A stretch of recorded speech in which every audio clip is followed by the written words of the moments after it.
మయ్య నీకు జయ మంగళమోకరర్తురంగ శ్రీరంగ శుభంగ దివ్యమణి రాజిత శ్రీకర మోహనంగా. అందామా భక్తులారా గోవిందా అని. స్వామి అనుగ్రహం కలుగుతోంది కదా మనకి. గరుడ వాహన గోవిందా గోవింద. రారమ్మని పిలిచి తానై ఎదుట నిలిచి ఆనందాన్ని పంచి ఆత్మీయతను పెంచి అనుగ్రహాన్ని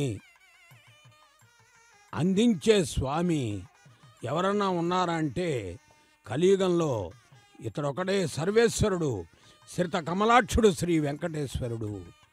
కాబట్టి భక్తులారా అనేక ఉత్సవాలు చూస్తున్నాం. ఉత్సవం చూడటం వల్ల ఉపయోగం ఏమిటి అంటే భగవంతుడి యొక్క దర్శనం కలుగుతుంది. కొద్దిసేపైనా ఇతర ఆలోచనలు పక్కన పెట్టి భగవన్నామ సంకీర్తన చేస్తూ ఉంటాం. నిద్ర లేచిన దగ్గర నుంచి పడుకునేదాకా 24 గంటలు ఏదో ఒక ఆలోచనలతో వ్యాపకాలతో సతమతమయ్యేటటువంటి వ్యక్తి జీవితంలో ఆధ్యాత్మిక వ్యక్తిత్వ వికాసం కలగాలంటే ఇలాంటి ఉత్సవాలే ప్రధానము. అందున అఖిలాండ కోటి బ్రహ్మాండ నాయకుడు వెంచేసిన తిరుమల దర్శనాన్ని పొందుతున్నామంటే ఇదే ఆనందం. శ్రీ వెంకటేశ్వర భక్తి జనముల సభక్తిపూర్వక ప్రత్యక్ష ప్రసారం ద్వారా ప్రపంచవ్యాప్తంగా దర్శన భాగ్యం కలుగుతోంది స్వామివారిదంటే అదొక ఆనందం. అందుచేత గరుడ వాహనం మీద నుండి స్వామి హనుమద్వాహనం మీదకు వేయించేసి త్రేతాయుగమున శ్రీరాముడు వై వెలుగొందినటువంటి మహానుభావ, ఆనందము ఎక్కడి నుంచి వస్తుంది, ఎలా వస్తుందంటే మనం తెచ్చుకోవడంలోనే ఉన్నది.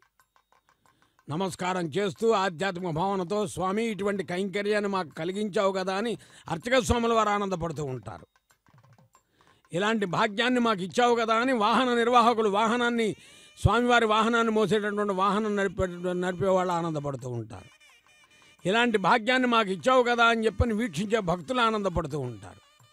ప్రతి ఒక్కరిలో ఆనందం కలిగించడమే ఆనంద నిలయవాసుడు యొక్క పరమావధిగా ఆయన అలవైకుంఠము నుండి ఇలవైకుంఠానికి వేంచేసి అందరినీ అనుగ్రహిస్తూ ఆనాటి రామావతారం నుండి ఈనాటి వెంకటరాఘవుడుగా ఉన్నటువంటి వరకు ఆనాటి పరిచయమైనటువంటి హనుమంతుడిని ఈనాటికి వాహనంగా స్వామి ఉపయోగించుకుంటున్నాడు. కాబట్టే త్యాగరాజస్వామి వారు పవమాన సుతుడు బట్టు పాదార విందములకు నీ నామరూపములకు నిత్య జయామంగళం అన్నాడు భక్తురారా.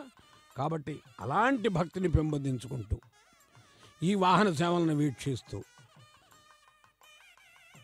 ఆనంద నిలయవాసుడి యొక్క దివ్య అనుగ్రహాన్ని పొందుతూ ఈ కటాక్షము భగవద్ అనుగ్రహంగా భావిస్తూ ఎవరైతే స్వామిని వేడుకుంటారో, అందుకనే కరుణశ్రీ వారు కూడా చక్కగా చెప్తారు ఆనంద నిలయవాసుడిని, నీవానందరసైకమూర్తివి నీచే వెల్గున్ జగమెల్లా నీ వల్లను సిరులబ్బు నీకు సరిలేనే లేరు నీ ఎంతే మా భావం బైక్యమునందే భక్త సులభా అని శేషవాహనం మీద స్వామిని దర్శిస్తున్నాం. ఆదిశేషుని పైన అధివసించినది మోదమన మలయప్ప నీరాజనం అందుకొనుచు. అలాంటి ఆదిశేషుణ్ణి స్వామి వాహనంగా చేసుకున్నప్పుడు శ్రీ వెంకటేశో వాసుదేవో ప్రద్యుమ్నో అమిత విక్రమ సంకర్షణో అనిరుద్ధస్య శేషాద్రిపతిరేవచ అంటారు బ్రహ్మాండ పురాణంలో. కాబట్టి శేషవాహనం మీద స్వామిని దర్శించి ఆనందిస్తున్నాం. ఆ తర్వాత మరొక విశేషం కూడా ఆర్జిత బ్రహ్మోత్సవంలో, ఇది తిరుమలలో వైభవోత్సవ మండపంలో జరుగుతున్నప్పటికీ అనేక ప్రాంతాల్లో భక్తులు చూచి ఆనందిస్తున్నారు. ఇది భగవద్ అనుగ్రహం వలన, భగవత్ కటాక్షం వలన, వెంకటేశ్వర అనుగ్రహ కటాక్షముల వలన శ్రీ వెంకటేశ్వర భక్తి ఛానల్ ప్రత్యక్ష ప్రసారం అనేది స్వామివారి అనుగ్రహంతో జరుగుతోంది. మనం ఉన్న చోటు నుంచే స్వామిని దర్శించగలుగుతున్నామంటే ఇది కాదా ఆనందం?